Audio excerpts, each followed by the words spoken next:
فأعوذ بالله من الشيطان الرجيم.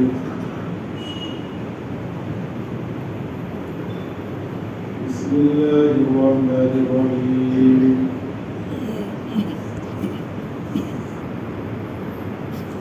ومن شرح الله صدره للإسلام وهو على نور من ربه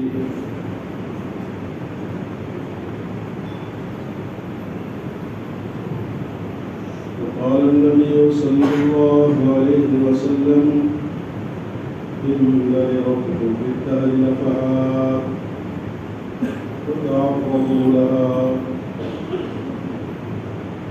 أو كما قال عليه الصلاة والتسليم صلى الله عليه وسلم.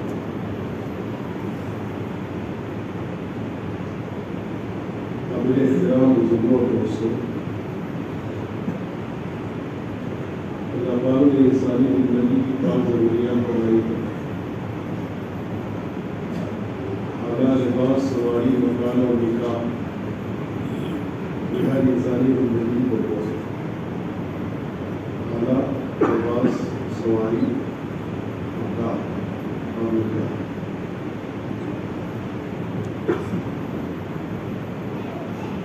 یہ ایسی ضرورت ہے کہ اگر یہ انسان کو کم و بیش وقت کے لیے میسر نہ ہو تو زیادہ سے زیادہ یہ ہوگا کہ انسان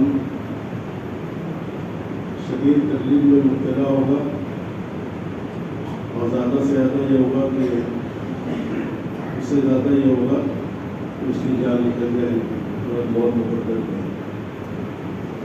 بعض ضرورتیں ایسی: کھانا،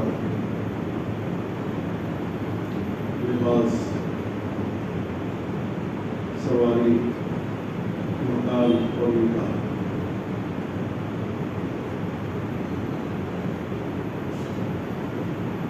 لیکن ایک ضرورت ایسی ہے انسان کے لیے جو یہ ساری بشری ضرورت سے زیادہ اہم ہے،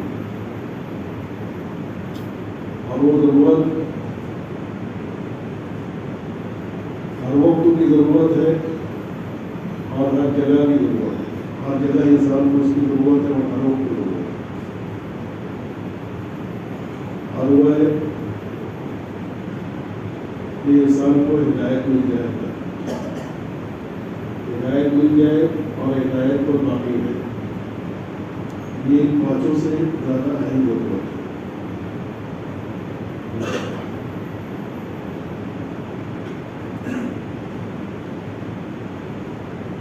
اسی وجہ سے اللہ پاک نے ہر مسلمان کو دن میں 50 مرتبہ تقریباً یہ حکم دیا ہے کہ اس ضرورت کو دعا میں مانگو. نماز ہر انسان تقریباً کم و بیش 50 مرتبہ مانگتا ہے، اور اگر کوئی نماز میں یہ دعا نہ مانگے تو اس کی نماز ہوتی نہیں. حدیث میں بلا صلاۃ الا الفاتحہ کتاب، یہ سورہ فاتحہ پڑھے بغیر نمازی نہیں ہوتی. اور سورہ فاتحہ کیا ہے؟ سورہ فاتحہ میں جو مرکزی چیز ہے وہ یہ کہ انسان اللہ پاک سے اپنی اس ہدایت کی ضرورت کو مانگتا ہے. شروع میں اللہ کی تعریف اس لیے بیان کرتا ہے کہ دعا کے آداب ہیں. کہ دعا کا ادب کیا ہے کہ اللہ کی تعریف سے شروع ہے. الحمدللہ مالک یوم الدین تعریف ہو گئی. اس کے بعد میں ایاک نعبد و ایاک نستعین، اللہ کی عبادت ہوئی، اس سے اپنی مدد مانگنا ہوئی. یہ سب سے بڑی ضرورت اہدنا الصراط المستقیم ہے. اللہ کو ہدایت عطا فرمائے. تو کوئی ضرورت ایسی نہیں ہے جس کو مانگنا انسان کے لیے اللہ پاک نے ضروری قرار دیا. لیکن ہدایت ایک ایسی ضرورت ہے جس کو اللہ پاک نے ضروری قرار دیا ہے. ہر نماز کی ہر رکعت کے اندر مانگے. عمر کم و بیش 50 سے زیادہ پڑی جاتی ہے 50 مرتبہ مانگنے کو واجب کراتی ہے واجب.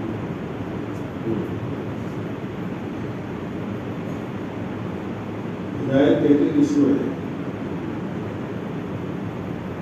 ڈکشنری میں ہدایت کی معنی آتے ہیں راستہ بتانے کے، راستہ بتانا، رہبری کرنا، رہبری کرنا، راستہ بتانا.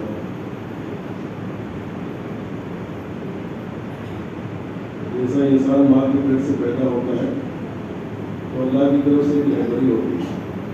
وہ کچھ نہیں جانتا، وہ اپنے نفع کو نہیں جانتا، اپنے نقصان کو نہیں جانتا،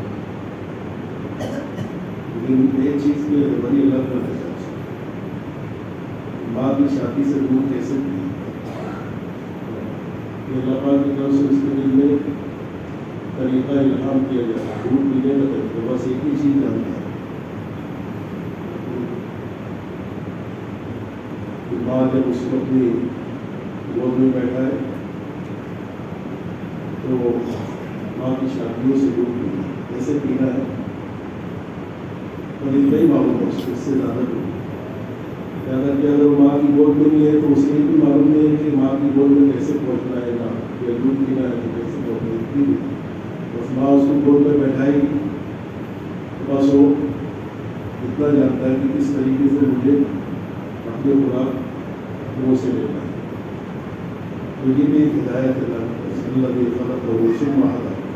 اللہ پاک نے انسان کو پیدا کیا کہ اس کی رہبری کیا چاہیے.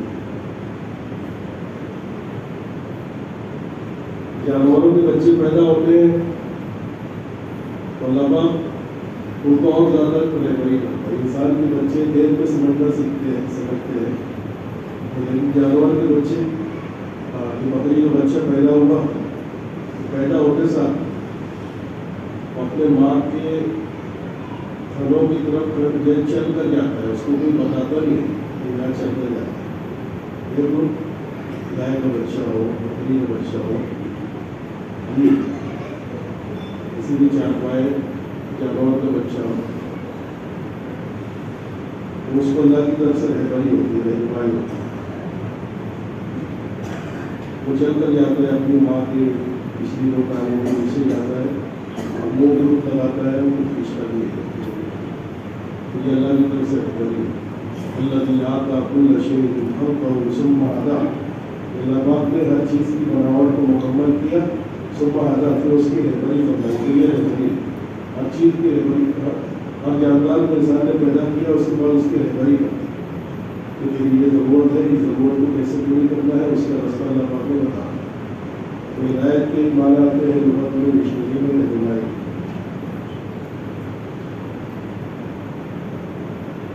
اور ہدایت کے شرعی معنی آتے ہیں. شریعت میں اس کے دوسرے معنی ہے، شریعت میں اس کے دوسرے معنی ہے. شریعت میں اس کے معنی کیا ہے؟ صحابہ نے اللہ کے نبی علیہ السلام سے پوچھا کہ اللہ کے نبی ہدایت کیا ہے؟ تو اللہ کے نبی علیہ السلام نے ہدایت کا میننگ بتایا، ہدایت کی تعریف کی، ہدایت کا ترجمہ بتایا، ہدایت کا شرعی معنی کیا ہے. اللہ کے نبی نے کہا کہ ہدایت ایک روشنی کا نام ہے، روشنی. اور یہ روشنی کہاں پر ہوتی ہے؟ انسان کے باہر بھی نہیں ہوتی بلکہ یہ مومن کے دل میں ہوتی ہے. اور یہ اللہ پاک کی روشنی کرتے ہیں، اللہ پاک کی روشنی کرتے ہیں. اور نور ینزل اللہ فی قلبی. اللہ کے نبی کی حدیث. ہدایت کیا ہے؟ ہدایت ایک روشنی کا نام ہے جو اللہ پاک بندے مومن کے دل کے اندر ڈالتا ہے. یہ وہ ہدایت ہے جو ہم اس میں مانتے ہیں. سورۃ فاتحہ میں کہ اللہ جو تو نے ہدایت کی روشنی دی ہے اس کے اوپر باقی بھی رکھ. ہدایت بھی ہے اور اگر دے دی ہے تو اس کو باقی بھی رکھ. ہدایت اہدنا الصراط المستقیم، سیدھے راستے کو دکھا، سیدھے راستے پر چلا، دکھا بھی اور چلا بھی. ہدایت کو نکاح بھی دے اور ہدایت کو چلا بھی دے. اسی لیے اور بھی دعائیں آئی کہ اللہ ہدایت کا راستہ دکھا دے کہ ایسا نہ ہو کہ میں گمراہی کے راستے کو ہدایت سمجھ علیم الحق حق اللہ حق کو حق بتا دے میرے ہدایت کا راستہ واضح کرنا جی. تو اللہ کے نبی نے فرمایا کہ ہدایت ایک روشنی ہے جو اللہ پاک اپنی طرف سے مومن کے دل میں ڈالتا ہے. جب وہ اللہ اپنی قلبی کھلی ہوئی ہر انسان بندہ مومن کے دل میں ڈالتا ہے. صحابہ نے پوچھا کہ اللہ کے نبی اس کی علامت کیا ہے, کیسے پہچانے کی روشنی دل پہ آتی ہے, دل کو کھول کے کوئی دیکھ تو نہیں سکتا. تو اللہ کے نبی علیہ السلام نے کہا کہ اس کی علامتیں ہیں جو انسان کے جسم انسان کے عمل پر ظاہر ہوتی ہے. اللہ کے نبی نے 3 علامتیں بتایا.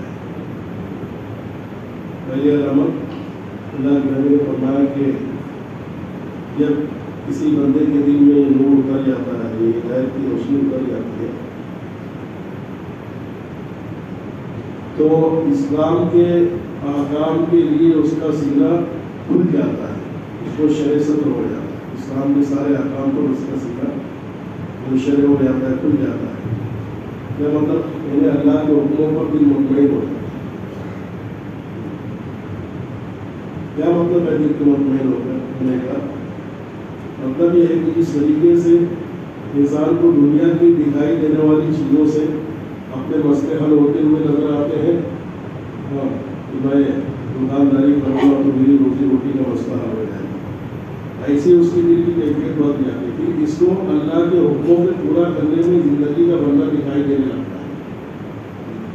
لوگوں کی نظر دیکھتی ہے کہ میں دکان چھوڑ کر نماز پڑھنے جاؤں گا تو میری گرائی چلے جائے گا, نقصان ہو جائے گا, میرے بیوی بچے کیسے پڑھیں گے. لوگ یہ دیکھتے, لیکن اس کا دل ایک گواہی دیتا ہے. اس کے دل میں بات ہوتی ہے کہ نہیں, جب اللہ پاک نے کہہ دیا دکانداری کی ڈیٹ میں میرے کانوں میں آواز پڑ گئی کہ ریاض الفلاح ریاض الصلاح آؤ اس عمل کی طرف جس سے تمہاری دنیا تمہاری زندگی بنے گی, تو پھر اب میری زندگی کو اللہ کا حکم پورا کرنے سے بنے گی. پھر اس کا یہ گواہی ہے. پھر 10 گرائی کے ابھی 10 گرائی کے ذریعے سے نہیں میں نہیں پڑھتا, اب تو میں جا کر نماز ادا کروں گا, اللہ کی شکر کو ادا کروں گا. وہ آپ اور اللہ نبی صلاح کو اس سے اللہ پاک نے کہا کہ اے نبی اپنے گھر والوں کو نماز کا حکم کیجیے, ان کو نماز کی پابندی کرائیے, ان کو نماز کی ترغیب دیجیے. اسی لیے حدیث بات میں ہے نا کہ 7 سال کی عمر میں بچوں کو نماز کا حکم دو, اور 10 سال پہ بچے بالغ نہیں ہوتا ہے, بالغ 14 سال کا ہوتا ہے, لیکن 10 سال کی عمر کا ہو جائے اور نماز نہ پڑھے تو اس میں سختی کرو, شریعت کے دائرے میں رہو, صرف مارو, سختی کرنے کو. تو یہ والدین کی ذمہ داری ہے کہ بچے کے اندر میں اتنا ایمان کا نور پیدا ہو جائے جو بالغ ہونے کے بعد میں, بالغ ہونے سے پہلے یہ ذمہ داری ہے والدین کی کہ اپنے بچے کے دل میں وہ نور ایمانی پیدا کرتے ہیں, ایسی محنت کرتے ہیں بچے پر کہ اس کے دل میں وہ نور پیدا ہو جائے کہ بالغ ہونے کے بعد کی پہلی نماز فرض اس کی قدر نہ ہو سکتی. اس لیے اتنی دور سے اللہ کے نبی لا رہے, 7 سال کی عمر سے لا رہے. اس لیے کہتے ہیں گھر میں تعلیم کرو, فضائل کی تعلیم میں جب بچہ بیٹھے گا اس کو نہیں سمجھتا ہے, لیکن یہ قرآن حدیث کا نور اس کے دل کے اندر وہ روشنی پیدا کرے. 7 سال کی عمر میں آپ کو وہ راستہ بتانا پڑے گا کہ بیٹے نماز پڑھتا, اس کو پڑھنے لگے گا. راستہ بھی نہیں بتانا پڑے گا, آپ جو کرتے دیکھیں گے, آپ کو جو نماز پڑھتے دیکھے گا وہ کبھی بھی آپ کے پیچھے آتے ہیں. 7 سال کی عمر, 10 سال کی عمر میں کیفیت پختہ ہو جائے گی. اس کے لیے محنت پہلے دن سے, جس دن سے ماں کے پیٹ سے انسان دنیا میں آیا اس دن سے تربیت کی محنت ہے. اسی لیے والدین کو پہلا حکم یہ نہیں دیا کہ اس کے کمرے کا انتظام کرو, کوئی حکم نہیں. پہلا حکم یہ ہے کہ اس کے کان میں اذان دو اور اقامت دو, تاکہ یہ اذان اور اقامت کی کلمات اگرچہ اس کا معنی نہیں سمجھتے لیکن اس کا نور ہے تو کانوں کے راستے سے اس کے دل میں بیٹھے. یہ محنت پہلے دن سے شروع ہو گئی. اذان اور اقامت دے کر چھوڑ دینے سے ذمہ داری پوری نہیں ہوگی, بلکہ یہ علامت ہے کہ کہ والدین کی تربیت کا زمانہ اس کے روز اول سے شروع ہو گیا. والدین کی ذمہ داری ہاں یا اس کے کانوں میں تم نے توحید کی کلمات ڈال دی, رسالت کی کلمات ڈال دی, نماز میں کامیابی کی کلمات ڈال دی, اور دین میں زندگی بنے گی جو اس کی کلمات ڈال دی. جی اب بچاؤ اس کے کانوں, ہاں اس کے کانوں کو گندگی سے بچاؤ, اس کی آنکھوں کے راستے میں کوئی گندگی نہ جائے, جو گندگی ڈالے ہوئے لوگوں کو ختم کرے, اس کے کانوں سے کوئی گندگی نہ جائے. ہاں اب اس کے اعضاء کی حفاظت کرنا ہے والدین کی ذمہ داری. بچہ کیا اسی لیے بچہ اگرچہ کچھ نہ سمجھے لیکن اس کی آنکھوں کے سامنے جو حرکتیں ہوتی ہیں نا اس کا اثر اس کے دل پر چسپا ہوتا ہے ہر حرکت. اسی لیے میاں بھی ملاقات میں مشغول ہو نا ہاں تو ہاں یہ عمل بچوں کے سامنے نہیں ہونا چاہیے. یہ اس ہاں یہ نہیں ہونا چاہیے, یہ نہیں سوچنا چاہیے کہ بچہ تو اس کو کیا سمجھتا ہے. ہاں اس کو بھی منع کرنا ہے, اس کے اثرات اس کے ذہن کو دور کرتے ہیں. ہاں کئی والدین کی ذمہ داری. تو یہ دور ہے جو سینے میں کرتا ہے. تو اللہ اوپر اب جو ہے میرے گرائی میری زندگی کو نہیں بنائی, اب اللہ پاک نے اب میرے پلنے کا تعلق اپنے حکم کی پورا کرنے سے جوڑ دیا ہے. وہ اللہ کے صلاح کو سبھی آ رہی ہے. اپنے گھر والوں کو نماز پسند کرو, اور اس کی پابندی کرو. لالچ المریض کا ہم آپ سے روزی کموانا نہیں چاہتے, نہ ہم نہ سکو, آپ ہمارے حکم کو پورا کرو. اس پر ہم تمہیں پالیں گے اور تمہاری ضروریت کو پالیں گے, تمہاری نسل تمہاری اولاد کو پالیں گے. ہاں اور خدا نماز کے ایک گروپ کے اندر اللہ نے یہ تاثیر رکھی ہے کہ وہ عرشوں کے روزی کے خزانے میں حرکت پیدا کر سکتا ہے. اگر ہمارا قیام پورا کی پورا نبی کی طریقے پر ہو جائے کھڑے ہونا, ہمارا رکوع میں ہاتھوں کا رکھنا, پیروں کا رکھنا, نگاہوں کا رکھنا, سجدے میں ہمارے اعضاء کا رکھنا, جتنا نبی کے طریقے سے پیش ہوتا جائے گا اور اس یہ یقین ہوگا کہ اس پر اللہ پاک مجھے پالیں گے, تو یہ اللہ کے عرشوں کے خزانوں میں حرکت ہوگی. اس پر اللہ پاک پالنے بتائیں گے, آپ کو بھی, آپ کی نسلوں کو بھی, آپ کی اولاد کو بھی پالیں گے. پالنے کا مطلب یہ نہیں کہ کھانے کی ضرورت پوری ہوگی.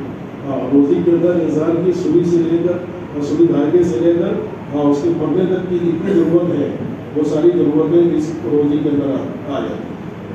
تو یہ دل کے اندر اشارہ پیدا ہو جائے کہ نہیں میری زندگی بنے گی حکم کو پورا کرنے کا. یہ پہلی علامت ہے کہ اللہ پاک کیا کر دیتا ہے, ہاں اسلام کے احکام پر شرح صدر کر دیتا ہے. یہ ہے شرح صدر کا معنی. یہ قرآن میں اَفَمَنْ شَرَحَ اللَّهُ صَدْرَهُ لِلْإِسْلَامِ فَهُوَ عَلَىٰ نُورٍ مِّنْ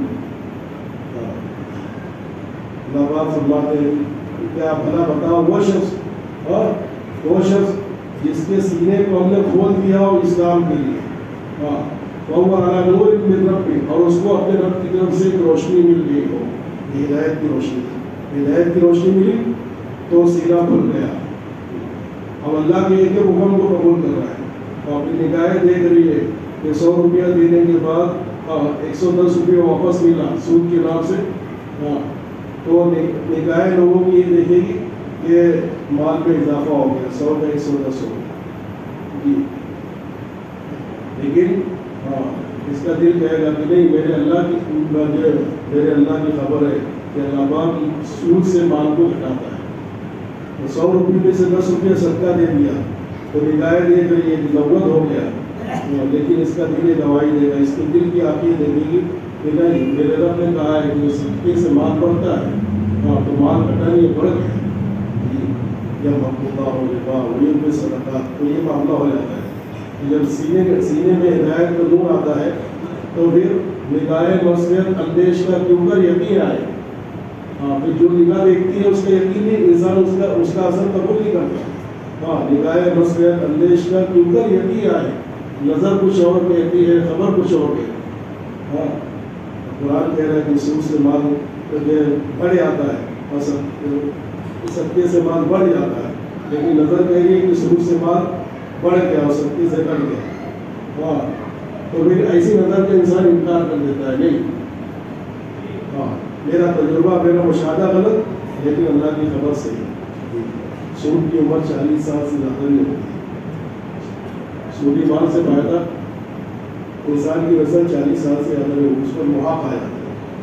دوسری علامت اللہ کے نبی نے فرمائی کہ دنیا کی چیزوں سے دل اچاٹ ہو جاتا ہے، دنیا کی چیزوں میں دل لگتا نہیں، دنیا کی چمک دھمک، دنیا کی چیزوں کی کشش انسان کے لیے بےمانہ ہو جاتا ہے، ہاں، اور ہر چیز میں اس کو فنا نظر آتی ہے، یہ تو فنا ہونے والی ہے، یہ تو ختم ہو جائے، اس کی چمک یہ مٹی میں مل جائے والی جی، اور ہمیشہ رہنے والی چیزوں سے اس کا دل وابستہ ہو جاتا ہے، جس کا نفع ہمیشہ باقی رہنے والا ہے، اور باقیات الصالحات پھر اس کو یہ نظر آتا ہے سورہ کہف میں اللہ نے فرمایا المال والبنون زینۃ الحیاۃ الدنیا والباقیات الصالحات خیر عند ربک ثوابا وخیر املا، کہ دنیا کے مال، دنیا کی اولادیں، دنیا کے اسباب، یہ صرف ایک ظاہری چمک دھمک ہے جو کہ بہت جلدی ختم ہو جاتی ہے، کوئی بھی چیز کی پالش بہت جلدی اتر جاتی ہے،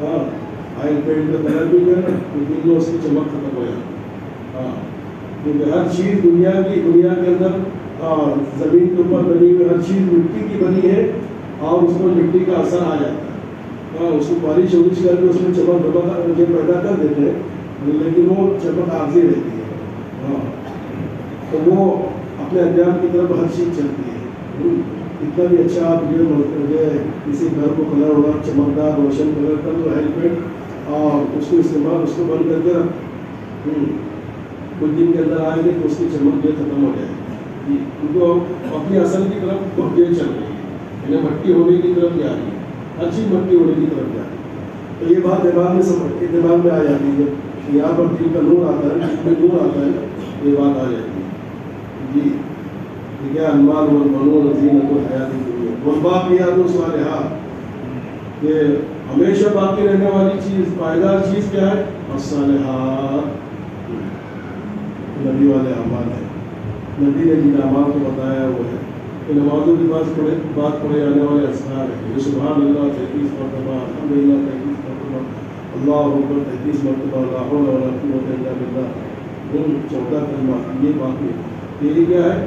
ہاں، ان کا نفع باقی رہنے والا ہے، اور دنیا میں بھی زندگیوں میں برکتوں کو کھینچیں گے یہ اعمال، اور آخرت میں ان کا نفع باقی رہے گا، ایک دو نمبر، جو دوسری علامت کہ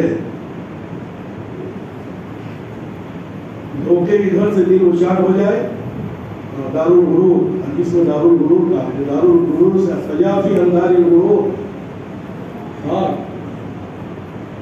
یہ ساری چیز دھوکہ ہے، جو چمک رہا ہے وہ دھوکہ ہے، وہ چمک نہیں، وہ چمک کا دھوکہ ہے، دارالغرور، لابان کی دنیا کو کہا کہ دنیا تم کو دھوکے میں لا مبتلا کرتے، بولا یغرنکم باللہ الغرور، کہ دنیا کی چمک تم کو دھوکے میں لا مبتلا کرتے، تو یہ دھوکہ کھل جائے انسان پر، ہاں، یہ علامت کیا ہے کہ دل میں ہدایت کا نور آ گیا، کہ دھوکہ کھل گیا، دنیا کی چیزیں پائیدار نہیں، اس کا نفع حقیقی نفع نہیں، اس کو نقصان حقیقی نقصان نہیں جی، اور دارالبقا سے دل وابستہ ہو جائے، یعنی آخرت، اور آخرت میں کام آنے والے باقی رہنے والے اعمال سے دل جڑ جائے، دل وہاں اٹک جائے، مسجد سے نکلے تو مسجد میں دل اٹکا ہوا، پھر اثر پہ آتا ہے، پھر مغرب پہ آتا ہے جی، ہاں، اگر یہ مجمع پورا جمعہ کی نماز پڑھ کے جا رہا ہے تو اس کا دل اٹکا ہوا ہو گیا، ابھی اثر پہ آنا ہے، تو سمجھ لو کہ ہدایت کی دعا قبول ہوگی جو ہم نے مانگی، یہ میرا صراط المستقیم، ہدایت کا نور سیدھے میں آ رہا ہے، یہ اثر میں پھر آنا ہے، تو مغرب اثر پڑھ کے نکلے تو مغرب میں پھر آنا ہے، تو دل اٹک گیا ہے آخرت والے کاموں میں، اٹکا رہے جی، اور تیسری چیز فرمایا کہ مرنے سے پہلے مرنے کی تیاری کا فکر آنا،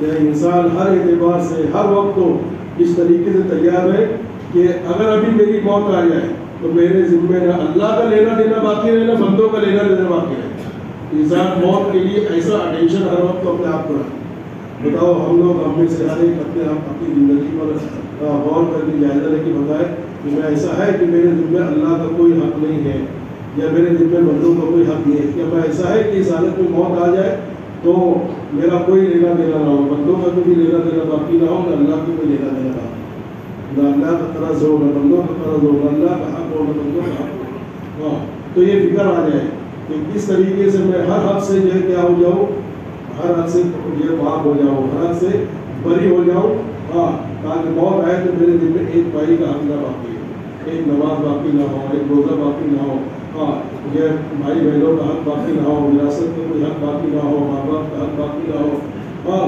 کسی کی جان مال اور عزت آبرو کا کوئی حق میرا باقی نہ ہو، ہاں اگر باقی ہے تو اگر وہ ادا کرنے والی چیز ہے تو ادا کر دو، معاف کروانے والی چیز ہے تو اس بھائی سے جا کے معاف کروا دو، اس بندے سے جا کے معاف کروا دو جی، حق جو معاف ہوتے ہیں وہ ادا کرنے سے یا معاف صاحب حق کو معاف کرنے سے معاف جی، تو یہ فکر آ جائے کہ نہ جانے کب موت آ جائے، مجھے ہر اعتبار سے بالکل بے باک رہنا چاہیے، میرا حساب بالکل بے باک کلیئر رہنا چاہیے، شفاف رہنا چاہیے، ہاں تو یہ تین علامت اللہ کے نبی نے ہدایت کی فرمائی۔ ہدایت ملے گی کیسے؟ میرے محترم دوستوں، ہدایت کا تعلق جو ہے زیادہ تر تعلق محنت سے، بعض وقت اللہ پاک ہاں جب کسی کو ہدایت دینا چاہتے ہیں تو بغیر محنت کے اس کو دے دیتے ہیں، نواز دیتے ہیں، وقت کا ڈاکو ہے، ہاں ڈکیت ہے بہت بڑا، ہاں اور اس کی ہدایت کا موقع آ گیا تو چھوٹی سی چیز سبب بنتی ہے اور اس کی زندگی اللہ بدل دیتے ہیں، اس کے وقت کا خطو بہت سبقدار بنا دیتے ہیں۔ اور عبداللہ ابن مبارک رحمۃ اللہ علیہ بہت بڑے اللہ والے بھی ہیں، بہت بڑے علم حدیث کے امام بھی ہیں، بہت بڑے محدث ہیں۔ ان کی ہدایت کا معاملہ ایک معمولی چیز ہے، وقت تو قریب آ گیا تو اللہ نے ایک معمولی چیز کا بہانہ بنا کیا، ہاں یہ بڑے اس کی زندگی بڑی شراب اور کباب والی تھی اور یہ بہت مالدار تھے، ان کا سیبوں کا ملہ تھا۔ ایک بار جو سیب پک رہے تھے، لال لال لٹکے ہوئے تھے، بڑے خوشنما لگ رہے تھے، دوستوں سے کہا یا دوستوں نے ان سے کہا کہ چلو آج پارٹی کریں گے آپ کے لیے۔ رات میں پارٹی چلی بہت دیر تک، شراب کباب ہوا، شراب کے نشے میں لطف ہو کر یہ وہیں پر لیٹ گئے، ان کے سارے ساتھی چلے گئے اور یہ شراب کے نشے میں لیٹ گئے۔ اچانک رات کی کسی پہر میں ان کی آنکھ کھلی، ایک آواز کی وجہ سے غور سے سنا تو آواز قرآن پاک کی آیت کی ہے، ہم علی الذین آمنوا ان تخشع قلوبهم لذکر اللہ وما نزل من الحق۔ ہاں کہنے والا دکھائی نہیں دیتا تھا لیکن آواز کے قریب سے آتی تھی، ہاں اور وہ آیت قرآن پاک کی یہ ہے، ہاں وہ سن رہے تھے کہ کیا ابھی تک ایمان والوں کے لیے اس بات کا وقت نہیں آیا کہ ان کے لیے اللہ کی اطاعت کی طرف جھک جاویں، ہاں اور اللہ کی نازل کیے ہوئے احکام کو قبول کر لیں، ہاں بس یہ آیت کا سننا تھا، ان کی زندگی بدل گئی اور ہدایت کو لوگ سے بھی مل کر جب اللہ ہدایت دینے پر آتا ہے تو ایسے بھی دے دیتا ہے، لیکن اللہ پاک نے ہدایت کی محنت رکھی ہے، ہدایت کی شرط یہ ہے کہ انسان پہلے اپنے آپ کو ہدایت کا محتاج سمجھے، کیونکہ اللہ پاک نے فرمایا ہے